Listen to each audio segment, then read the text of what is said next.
Country road. Picture mo yan kasi yan ang person last sa ano mo, napili ka.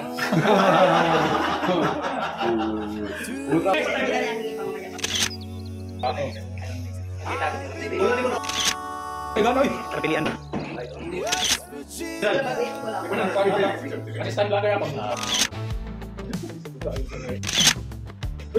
Video picture nih. Video picture. Agro picture ta. Malago. Saya coba ini sige to, kita magpili kita ini picture. Arde may nade dai. Bisita ko si Arde. Bisita sa ating video. Ayos.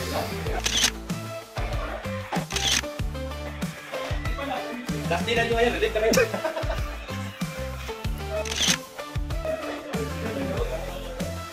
Picture namin. Para sa suko. Ano mo kayo paglilibot namin sa suko? Bisihan ko na to. Si Major Export. Kalso. Sakit sa light.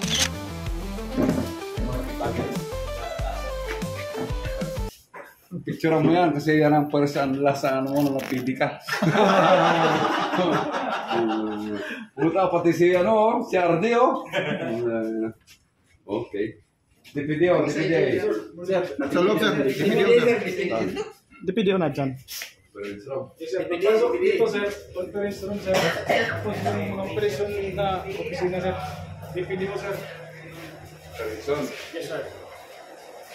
Newly created lang sir yung PPO namin sir, kaya wala pa masyadong resources. DPD, WCPD.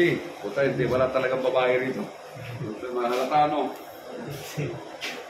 PIO. Okay, ang PIO, yung exposto. Tago nyo.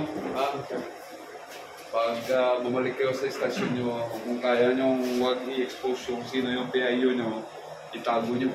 Yes sir. Okay. Logistics. Tignan natin yun.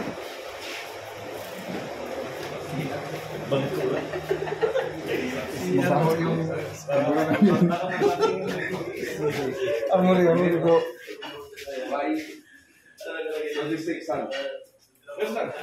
So, armory mo. Nasa Loob sir. supply room sir, supply. Hindi lang ako tinatawag ko. Siya ang supply sir. Alert doon sir eh. Diyan sa loob. Siya kasi nagsasalita eh. Buha papel siya eh. Stock room sir. May sir. Marami dyan. Stock talaga sir. Marami ano dyan sir. May old stock ng mga parin sir. Mahal na. Palmo. EMS. Sinang. Nopas. Pespo. Sir, nandun sa gilid sir. Oh, okay. Ikaw parang mo. Wala na eh. Iyas. Yes, yes. Kung walang tag, wala ha. Iyas. Negative. Wala, negative. Legal.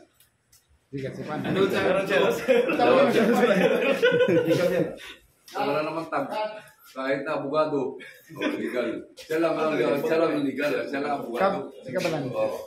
Ika, legal service. Taturo-turo ka naman. Bakit hinahanap ko yung mga yan? Ganito yan. Some days somehow, some of you here will become provincial director. Malawak yung provincial headquarters. Diba? May mga kapatid tayo na assign sa IAS. Yung IAS, hindi natin kalaban. Because they are still wearing the blue uniform. Tandaan nyo yan. Kapag ma-assign man kayo sa IAS, they are just doing their job if ever. Kung may imbestigan kayo dahil sa IAS, ay kasalanan nyo. Because that is their mandate. To ever conduct motu proprio investigation. So, nung provincial director ako sa South Cotabato, yung IAS na awa ko kasi nagre-rent sa labas ng provincial headquarters na isang maliit na room.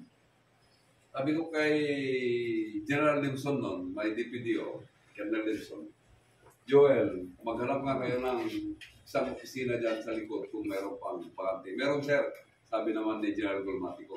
Swerte ako eh, dami ng mga nakasama ko, halos na general eh. Meron sir. So I was able to give them a room. Tuwan-tuwa yung IAS. Kaya bago kasuhan yung pulis, kahit mag-motopropyo, alam ko. Hindi ako kasi kinupkup ko eh. Yung mga CIDG na yan, maraming malaki yung mga opisina nila sa probinsya yan. PSPG, Highway Patrol. Isa pang pwede niyong kupkupin yan kung pwede, yung crime lab. Nung kasagsagan kumbaga, I'm trying my best to neutralize the group in South. May mamatay sa, sabi ko sa, minsan, sa crime lab, kaya niyo ba to? May mamatay ng alas 7. Isusupong nila, di ba? Yan ang gagawin niyo mamaya. May mamatay ng alas 11 ng gabi. Tapos, may mamamatay pa ng alas 3.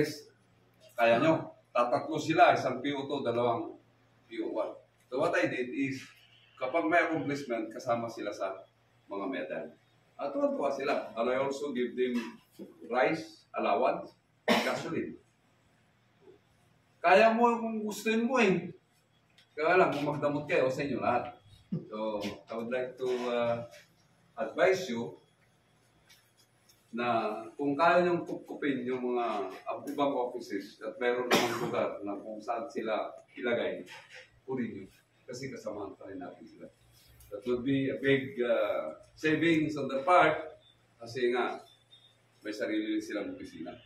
Tapos nagpaalam sila kung pwede na rin sila matulog sa gilid. Pero sabi ko, pwede. Tago naman kayo. Okay. Hindi na sila lumagas. Okay. So, congratulations for the effort. Guys. Yes, sir. Mga sa Ilocano, bulog. Mga lalaki, di ba? And you still have the enthusiasm to prepare your police provincial office kahit ganito. Ano yung mga takeaways sa PPO o kaya sa mga offices nyo?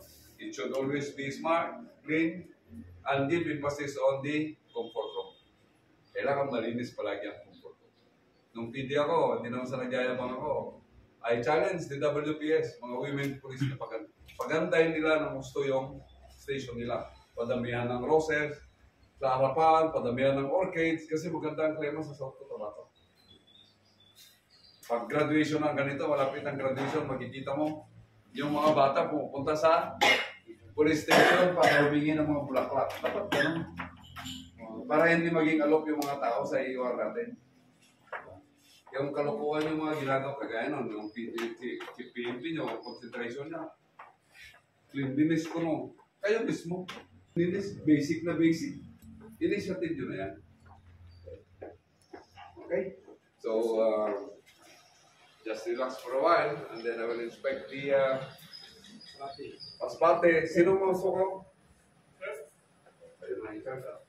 Doon na tayo. Dalawa siya. Iayos nyo na ito mamaya. Pwede nyo lang, kumbaga, pwede nyo lang burahin ulit. Back to, pero linisan nyo na ito. Yes, yes, yes. Okay. And yung remote all here na. Tapos na tayo. At lilipat kayo doon mamaya for the so-called lecture. Okay? Okay, thank you. Congratulations.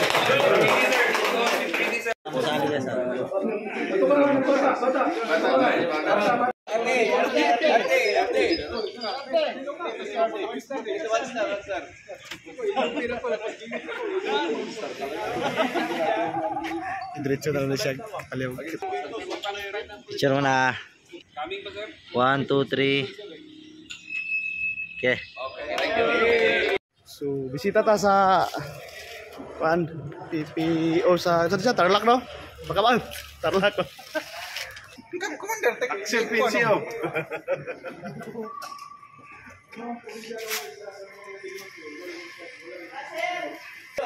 Sabi nyo pa rin talaga ang lahat. Ano? Hindi na niya hingi pa mamaya pa.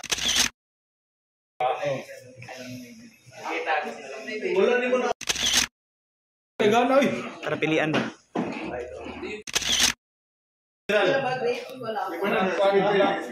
Assistant vlogger ako.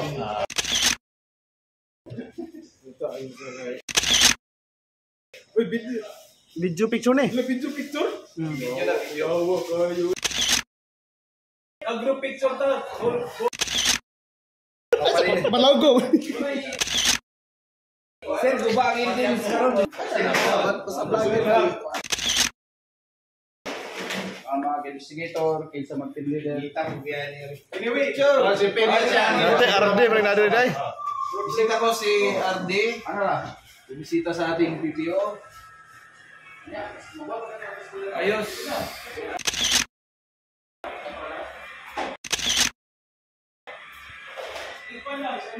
Last day na niyo ngayon, relieve na kayo.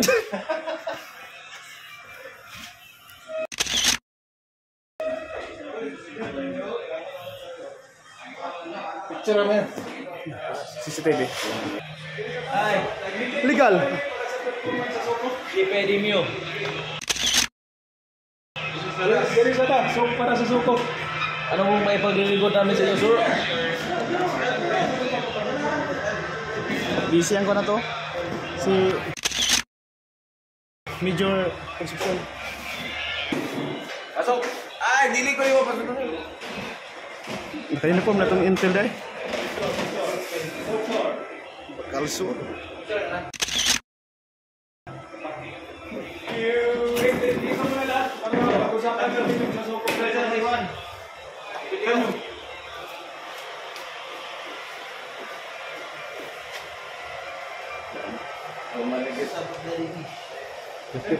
Ito ba kailangan ako sa Against the light. Against the light eh. first responder, no? Box.